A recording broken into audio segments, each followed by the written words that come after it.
தேர்தல் வாக்குறுதியில் பாரம்பரிய மருத்துவர்களுக்கு அரசு பதிவு என அறிவிக்கும் கட்சிக்கு ஆதரவு தெரிவிப்பதாக இந்திய கிளினிக் மருத்துவ சங்க தலைவர் தெரிவித்துள்ளார்.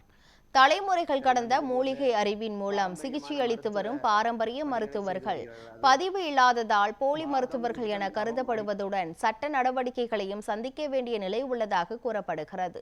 வரவிருக்கும் சட்டமன்ற தேர்தலில் பாரம்பரிய மருத்துவர்களுக்கு அரசு பதிவு வழங்க வாக்குறுதி அளிக்கும் அரசியல் கட்சிக்கு தமிழகம் முழுவதும் உள்ள பாரம்பரிய மருத்துவர்கள் ஆதரவு தெரிவிப்பதாக கன்னியாகுமரியில் இந்திய கிளினிக் மருத்துவ சங்க தலைவர் ஃபெனிஸ் ராஜா தெரிவித்துள்ளார்.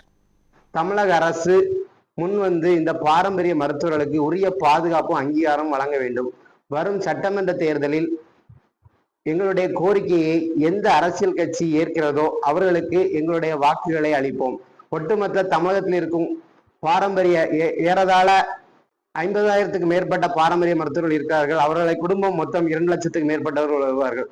அவருடைய மொத்த வாக்குகளும் எந்த ஒரு அரசியல் கட்சி இந்த கோரிக்கையை முன்னெடுத்து தங்களுடைய தேர்தல் அறிக்கையில் வைக்கிறார்களோ அவர்களுக்கு இந்த வாக்குகள் கண்டிப்பாக கிடைக்கும். ஒட்டுமொத்த தமிழகத்தில் இருக்கும் பாரம்பரிய மருத்துவர்களின் சார்பாக எங்களுடைய இந்திய கிளினிக் மருத்துவர் சங்கத்தின் சார்பாக கோரிக்கையை நாங்கள் முன்வைக்கிறோம். இந்த பாரம்பரிய மருத்துவர்களுக்கு வாழ்வாதாரத்தை பாதுகாக்க வரக்கூடிய சட்டமன்ற தேர்தலில் கண்டிப்பாக அரசியல் கட்சி தலைவர்கள் எங்களுடைய கோரிக்கையை ஏற்று இதை கண்டிப்பாக தேர்தல் அறிக்கையில் கொண்டு வர வேண்டும் என்று எங்களுடைய இந்திய கிளினிக் மருத்துவ சங்கத்தின் சார்பாக கோரிக்கை முன்வைக்கிறோம்.